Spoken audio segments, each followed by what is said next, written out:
as três cegueiras providenciais ou propositais de Deus. Vamos ler e depois a gente comenta. São três cegueiras. Na verdade, quando se diz as três cegueiras de Deus, não é que Deus seja cego. São as três cegueiras que Deus colocou em nós. Então, são assim, digamos assim, de Deus, porque foi Deus quem colocou em nós. Não fomos nós que procuramos ficar cegos ou cegueira voluntária, não. Foram cegueiras providenciais. Por isso que o nome é providenciais ou propositais. Porque sem essas cegueiras, nós não conseguiríamos viver. Seria uma vida de terror. Tá certo? Então qual é a primeira cegueira? Deus colocou em nós, no nosso interior, no interior do nosso corpo, colocou a cegueira de não podermos enxergar dentro do corpo. Ou seja, a gente vive e enxergamos apenas o exterior, só o nosso corpo físico, e às vezes no próprio corpo físico exterior a gente não vê tudo. Onde convém que existem certas regiões que a gente não consegue ver, né? E quando, por exemplo, aparece um cisco nos olhos, a gente não vê, a gente tem que pedir a outra pessoa para dizer, olha, tem um cisco aqui, né? Então a gente não consegue enxergar o corpo, nem fora e muito menos dentro, né? Então é uma cegueira providencial. Por que Deus colocou essa cegueira em nós?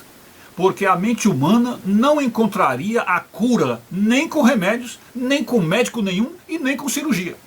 Ou seja, as coisas que estão ocorrendo no nosso interior, a guerra das bactérias, né? A guerra dos vírus, enfim, tudo que ocorre dentro de nós, a gente não tem como curar isso, como vencer isso. Nem com remédio, nem consultando a médico nenhum, nem cirurgia.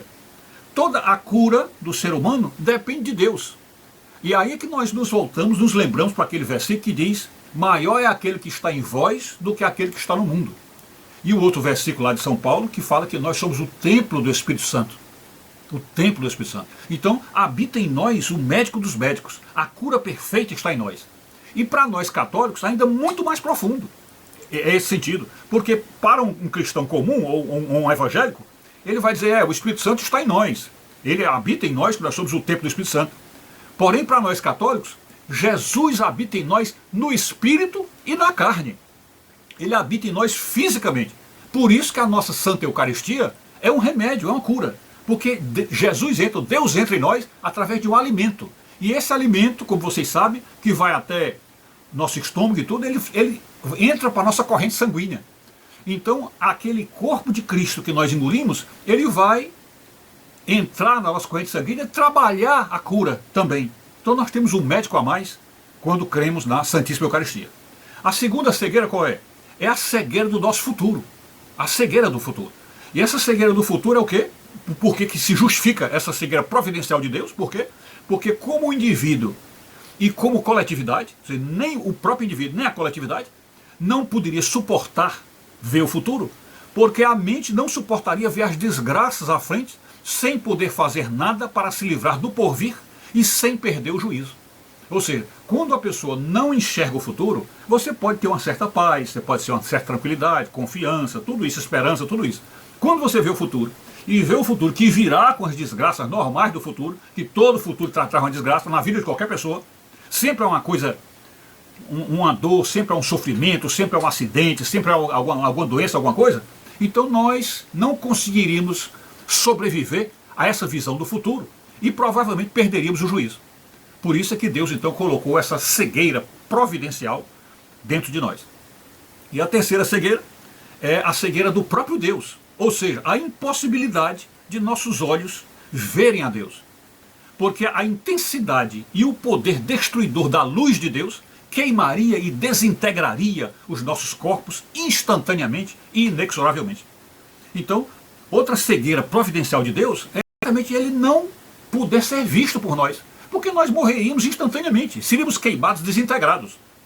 Essa é a razão pela qual São Tomé, aliás, São Tomé não, São Filipe, que estava na reunião com os apóstolos, e Jesus estava ali, aí Jesus falando, num discurso ou outro, aí Filipe disse, mas senhor, até agora nós estamos contigo aí há tempo e não nos mostraste Deus ainda. Ainda não nos mostraste Deus. Aí Jesus olhou assim, Filipe, aquele que vê a mim, vê o Pai. Há quanto tempo estou convosco e não me tendes conhecido? Ou seja, Jesus está dizendo que para você poder ver Deus, tem que ver Jesus. Só pode ver Deus vendo Jesus. Se não houvesse, Jesus não tivesse vindo, aí nós não teríamos visto Deus nunca. Nunca a humanidade teria visto Deus. A própria sarça ardente lá do Velho Testamento não é o Deus total. Ali é uma redução de Deus até aquela luz na sarça para poder haver uma comunicação mais facilitada com Moisés, né? Mas ali não é Deus. O Deus infinito, o Deus onipotente, o Deus onipresente, este ninguém pode ver, a não ser os anjos que visitam a face do Senhor. Mas mesmo diante desses anjos, os anjos são infinitamente inferiores a ele e só podem ver porque são feitos de uma energia tal que suporta essa visão, essa luz inacessível do Senhor, ok?